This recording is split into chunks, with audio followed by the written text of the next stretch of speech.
Ashittiya Habibti dhiifama guddaa si gaafata Hamzaan kee reefuun tana laayivii seentee laayivii irra turtee na eeyitee na yaamtee na dhabuu keetiif hedduu narraa aartee ani immoo si aarsuu kiyya hin jaaladhu baay'ee dhiifama guddaa si gaafadha ati anaaf qaalii waan taateefi tasa na harkaa taateeti si aarse malee jireenya kiyya keessatti si aarsuu hin jaaladhu ashitti jechuun ijaa ashitti jechuun jiruutiyya jala aarsooni anaafi dogongora ani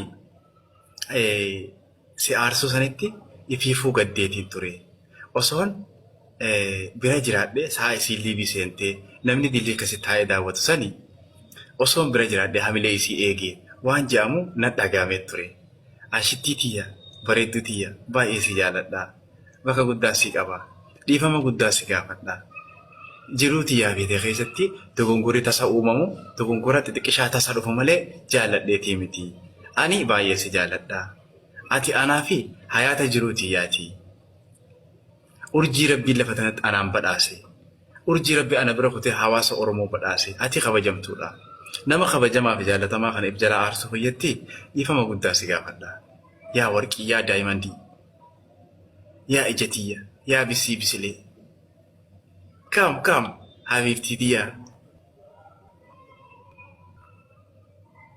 Si jaaladha bara. Ati. Qoy hin dubbatin ati dubbatin caljii harka keetii irra zanaa jira akka waan laphee dhiira ciisaa jirtu. Shi as keessa yaa'u ija guduunfadhu as keessa yaa'u. Yaa.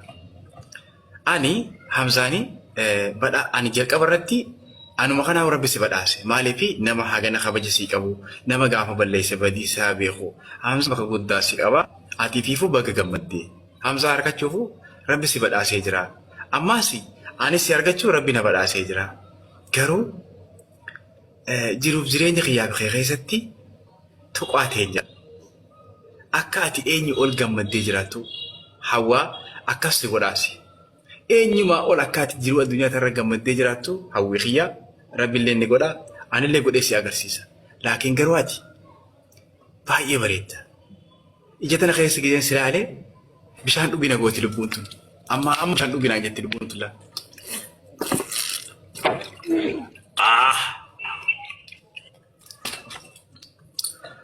si jaaladha I love you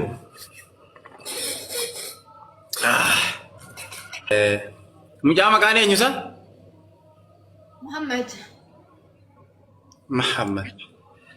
Ya Muhammadi mbee kubeeti akka itti caccabsee akka mbee hojjaani. Ya Muhammadi.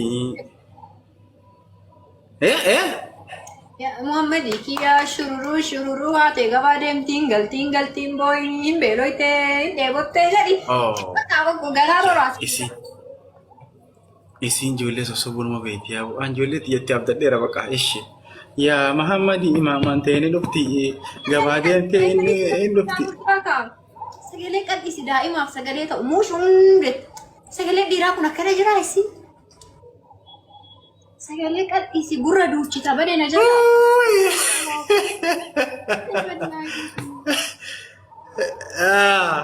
Way garaa kana nama dhukkubsati wallah. Acamni sudaa inni sodaataa iyyuu.